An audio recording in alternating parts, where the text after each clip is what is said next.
Doncs nosaltres estem molt contents d'estar aquí a Reus. És una de les ciutats que teníem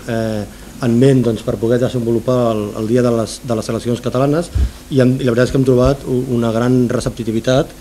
i això ens permetrà treballar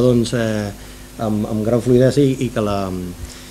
la cosa aquesta surti bé. Com tots sabeu, la Plataforma per les Seleccions Catalanes és una entitat, una associació que el seu objectiu principal és treballar pel reconeixement de les seleccions catalanes a nivell internacional, que siguin admeses per les federacions internacionals i que es pugui competir oficialment.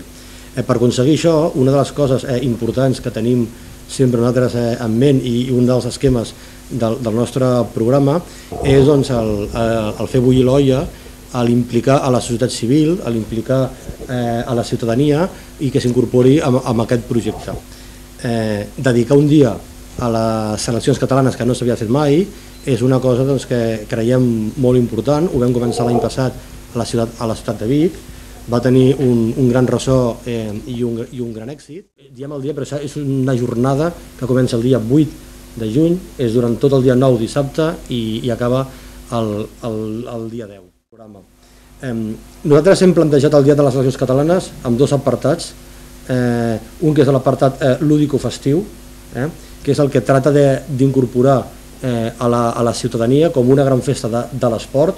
una festa que volem que la ciutadania de Reus s'apunti, s'adhereixi amb la voluntat clara i manifestada de donar un suport a les seleccions catalanes. Hi haurà havaneres, jazz, el grup musical 7 i mig d'aquí Reus, de rock dels més punyents estan Obrint Pas, els Gossos, l'Elèctrica d'Arma. Hi ha un programa de ràdio de Catalunya Ràdio, el Bernat Soler farà el programa dels millors anys. L'altra vessant, que no és la ludoesportiva, és la estrictament esportiva. Nosaltres hem fet un esforç important per portar seleccions internacionals que vinguin a competir amb les seleccions catalanes. Tindrem un encontre de rugby selecció catalana amb el Marroc, de patinatge farem un triangular on hi haurà la selecció de Xile, Catalunya i Colòmbia. Colòmbia sembla ser que ha confirmat, però ho deixem una mica, si no és Colòmbia serà una altra. Futbol sala tindrem un partit amb Itàlia, tenis taula amb Euskadi. Tenim una especial cura també en tractar el tema dels especials olímpics. Doncs ja es podeu imaginar que en el moment en què des de la Plataforma Pro Seleccions Esportives Catalanes se'ns va oferir la possibilitat de que Reus acollís, vam dir això lliga perfectament amb la voluntat de fer sortir les diferents disciplines esportives al carrer, lliga amb la voluntat que ja havíem expressat mitjançant també un conveni l'any anterior de suport a la pròpia plantejament del que és la Plataforma Pro Seleccions Esportives Catalanes. Per tant, ajuntant aquests dos àmbits, és el que venim a presentar-vos avui, la realització aquest segon cap de setmana del mes de juny, d'aquest dia de les seleccions catalanes a la nostra ciutat, en la qual el que farem serà posar en evidència la força, la potència, la diversitat del que és l'esport a casa nostra, a Catalunya, i volem que tota la població a Reus la visqui en primera persona, participi i disfruti dels espectacles esportius que estan. Doncs que com que vam obrir fa 2 anys la delegació territorial també del Camp de Tarragona aquí a Reus,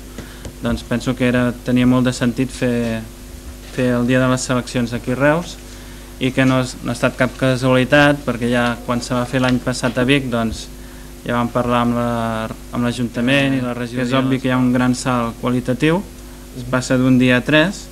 es passa de 2 grups musicals a 8, es passa de 2 partits de seleccions catalanes a 10 o 12, que estem acabant de tancar, i s'inventa un circuit participatiu tant per a canalla com per a públic que podrà fer moviments de determinats esports. Hi ha moltes més federacions convidades, em sembla que se salta d'unes 8 o 10 que teníem paradet a quasi 30,